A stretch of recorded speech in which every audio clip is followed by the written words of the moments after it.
Right, this is round 3 of the Vegan Experimentalist Taste Test. I would say that this has some local products and everything we've never tasted before. First up is Fynd cream cheese, Nature's Fynd. Chive and onion flavor, I couldn't find the original. And it is made with nutritional fungi protein. So I've never had a cream cheese made from fungi. This is a Chicago product. Very good. All right, to Chi-Town.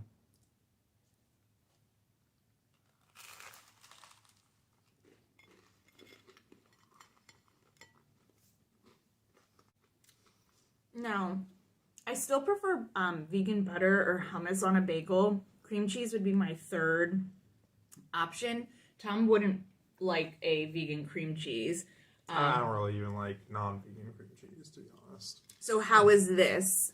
Well, I definitely don't taste any fungi flavor. I assume that's what they were going for. I actually, like mushrooms though, so I was a little bit disappointed by that. Yeah, it kind of tastes like a somewhat of a standard cream cheese. I guess they did some okay replicating that flavor. But I also don't really like cream cheese that much. So for me, I wish I got the original flavor because the chive and onion, that's the very strong flavor here. And it's a good flavor. I like it. I would buy this again. So out of 5, I'd give that a 4.5. It exceeded my expectations and I'd repurchase. Mm-hmm. I would give it a 3.5. Just because I don't, cream cheese can only really exceed 3 barely for me anyway. All right, next up, I'm pretty excited about this. Dark Matter Coffee is a Chicago coffee roaster. They have many shops around town, and they also sell these cans. We got this from Metal Coffee Shop near Union Station, the train station. This one is a limited series, and it is hopped coffee with hops that are usually made into beer. So no alcohol, though. No alcohol. It is just heat extracted coffee and hops. All right. Cheers.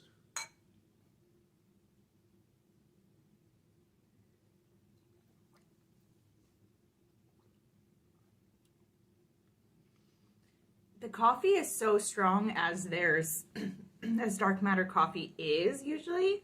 So I feel like it's masking a bit of the hops. While if you taste beer, like an IPA, it's very hoppy. Yeah, I mean, the thing is, like, coffee, some say tends to be bitter. Hops, also bitter. They're 2 different kinds of bitterness, and you can distinguish the coffee bitter from the hop bitter. But I can see how some people would say this is a little bit too much bitter on bitter and maybe wouldn't like it. I think it's pretty good. I'm going to give it a 4 out of 5, but I wouldn't want this every day for sure to start my morning. Maybe some days. I mean, I usually drink coffee with oat milk, so maybe this isn't fair. But yeah, I'd give it a 4 out of 5. I'd drink it again, but not every day. Up next, also from Dark Matter Coffee, they have a Chocolateria in Chicago. Well, I don't know. It actually says, it says the beans are from southern Mexico, but roasted and handmade in Chicago. So their website says that all their bars are vegan, and the ingredients here are just 70% cacao, 30% sugar. Ooh, it's like Willy Wonka. We got the golden ticket, folks. Oh! It does look like Willy Wonka. Wow. Oh my. Let me break off a piece here. Right, so it has no demarcations for squares. The whole thing is just one bar. All right.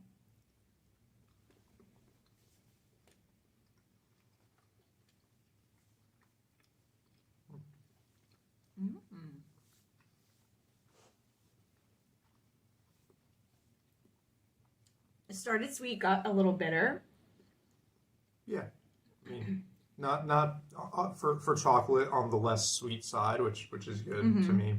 Definitely tends more toward the dark chocolate side of the spectrum. I guess that's what you get. It's 70% cacao. Yeah. I think that, like, you can taste its good quality. Yes, yeah. So there's not much to say because it's just plain chocolate. It doesn't have any there's inclusions. no added flavors, no chili, no orange, no. Yeah, but that's very good. It was also pricey. Yeah, sometimes it hits the spot though. Yeah, I would buy this again for, a treat. It's not my everyday chocolate given the price point. But yeah, very, very good and locally made with beans roasted in Mexico. So what's your rating? Against other plain chocolate that don't have nuts or, I like something a little interesting. But against other plain chocolate, yeah, I'd give this a 4.5. Yeah, I'd also give it a 4.5. This is a very, very good quality chocolate. All right, up next we have a twofer. It is a microwave burrito. Can you show? So Tattooed Chef brand, manufactured in California. This is a beans, rice, and vegan cheese in a gluten-free cassava wrapper, which I didn't know when I purchased. And also we have some sour cream on the side. Ooh, that's very white. There you go. And I'll show the packaging for that. This is unique to me because it's made of prepared butter beans and oats, which seems interesting. And we normally don't eat a sour cream on a burrito. We normally put it in like a stroganoff or what else? Yeah, any kind of like creamy soups or stews could be helpful there. Yeah, I'm interested by this. Yeah, I usually don't order my burritos supreme style, so we'll see how this goes. All right. All right.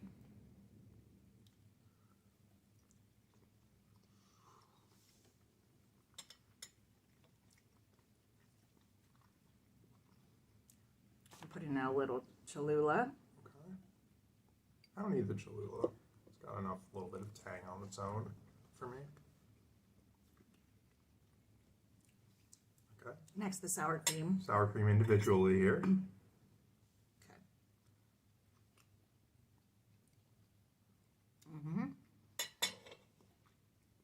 Now on it. Let's see. These two great tastes that taste great together.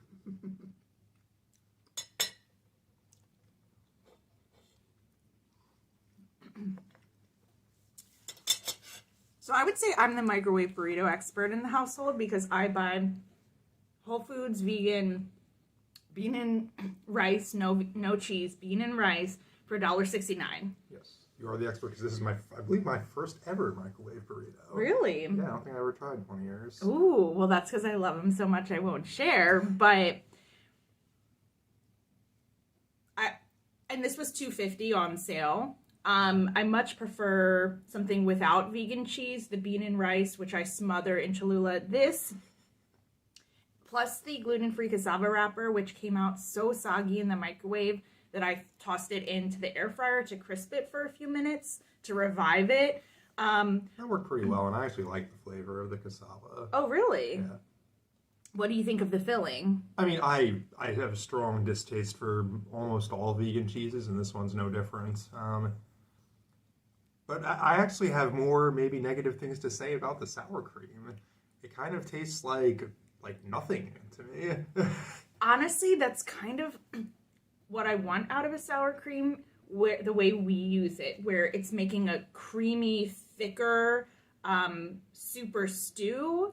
And we don't necessarily need the tang, and if we do, we could put in some lemon. I agree with you. It doesn't have a sour. I think this kind of cheesy, rich burrito would have needed the tang, or would have been enhanced by a tang. So we might just disagree on the synergy between burritos and sour cream. No, I don't. I don't need. This is an unusual thing for me to have done. Pair the sour cream with it because I'm always about that Cholula. Okay. So should we rate the burrito the sour cream and them together as a concept? No, not together. Okay, all right. So just as individual items. Okay. I'll start with the burrito, which I will give I'll be generous and take into account my normal distaste of vegan cheese. I'm not going to hold that against them necessarily. It's a fine attempt at vegan cheese, and I'm going to say it's a 2.5. Yeah, I also have 2 more in the freezer of different flavors from this very brand and product. One is their street corn, I think, with cotija cheese, and one is with nacho cheese. I'm not looking forward to eating those. Oh, no. So I'm going to give this a 2. And the sour cream, I'm also going to give just a 2.5. Yeah, just no tang. It ain't got no tang. I just think with sour cream, it could potentially taste bad. And so I'm glad that it doesn't taste bad. And it's going to serve its function the way we use it. So I'm going to give it a 4. I would buy this again. Something to add to my sour cream review. I do have to give it some bonus marks for coming the closest I've seen of a vegan sour cream to replicating the texture of non-vegan sour cream. So that's a point in its favor. So do you change your rating, or is it still within the... You know, I'll give it an extra half-point bump for that. I'll give it a 3 out of 5. Up next, Beyond Meat Jerky. The original flavor, I think they also had a teriyaki. My experience with vegan jerky is, I'm forgetting the brand, but I would buy these little packs and... I want to say Louisville? Is that a vegan No, one? Okay. it is, but the ones I buy, I think Stonewall or something, like, I don't know. And I gave them to someone I worked with, like, many years ago, and she thought they tasted like dog treats. And now I now think they taste like dog treats. So I've really sort of weaned off the jerky after that realization. So... That being said, let's try some jerky.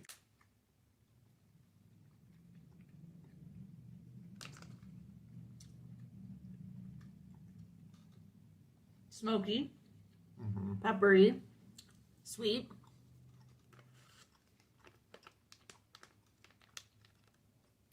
Dry in the way that non-vegan jerky is, yes. Obviously very salty. What do you think? I mean, they got the spice, the smokiness, and the texture correct. And, you know, a lot of that, I don't want to say hides, that's not really the right word, but... Masks? Well, that's just a synonym. It mostly compensates for the fact that, yes, this is not meat, and yes, a meat eater would definitely taste the difference, and that's fine if this. But like, if you're a vegan and you want the flavor and taste and texture of jerky, I feel like you could do a lot worse than this. Mm-hmm. But if you are a meat eater wanting to try jerky, just know that this will not taste quite like a meat jerky, and that's okay. Yeah, I would say the flavor's good, bordering on too salty. Yeah, most jerky is. Like, this is like maybe a hiking snack or something. Not that we're doing that, but that's why I envision it to be. I wouldn't sit and want to be at my desk working and eat this. A few years ago, yes, but not now. So I would give this a 3 out of 5. I'll be more generous. I'll give it a 3.5 out of 5. Up next, a kombucha. This kombucha is made in Door County, Wisconsin, and it says organic green rooibos, marigolds, and pear. Okay. 2 pears in a pod. I was super interested in this because I think pear flavor is very underutilized. I love a good pear type nectar. Mm-hmm. All right. Oh, all right.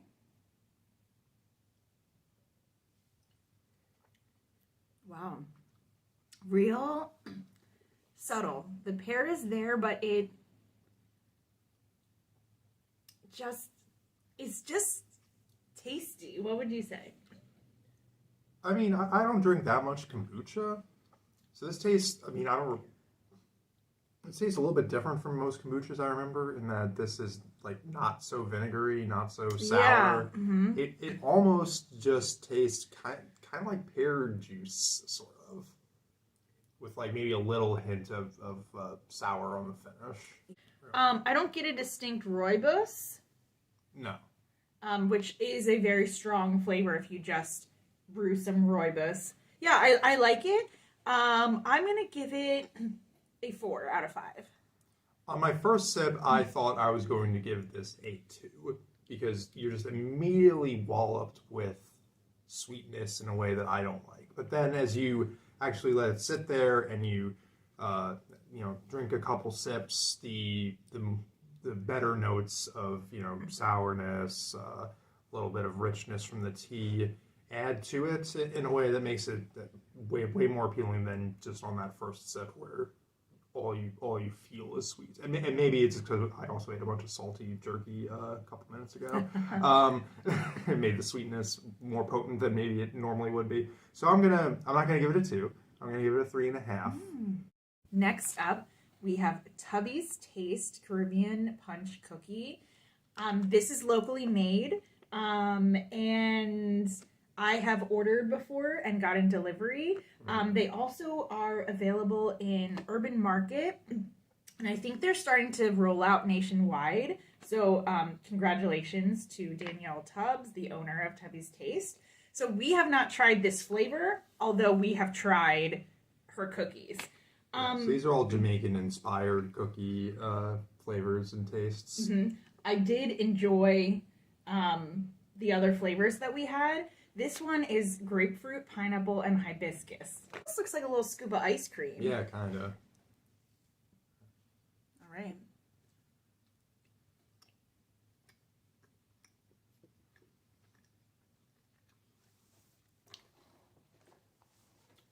This is a doughier cookie, a softer versus crispy.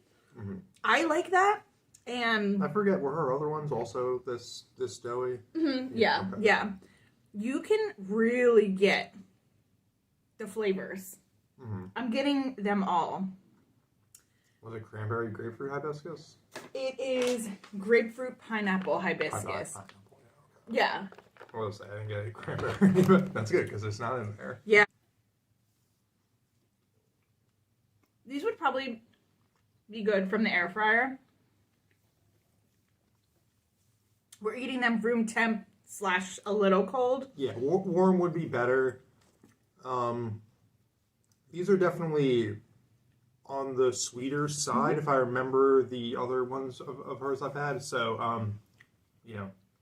a little more sweet than I like generally. Good quality. Mm-hmm. Probably not my favorite of her cookies. Okay. Really enjoying this. Yeah, I would give this. See, I like all types of different cookies. It's hard to compare cookies. I'd give this a 4.5 for the experience that it is. Yeah, it's very good. Yeah, I'm gonna have to give it a 3.5. I feel like it could have been maybe bumped to 4 if these were warmed up a little bit. Just a little too sweet for my tastes. But if you like sweet stuff, this is the way. This is gonna be good for you. Yeah, I think the sweet with the real flavor of fruit is very unique for a cookie. I feel like you'll get raisins, you'll get cranberry dried, but for having a real fruit flavor permeate throughout, that's really special. And so yeah, my rating stands. Well, that's it for us. We enjoyed doing this taste test that included a few local Chicago products and some others. And we hope you enjoyed watching it, and we'll see you next time. All right, see ya.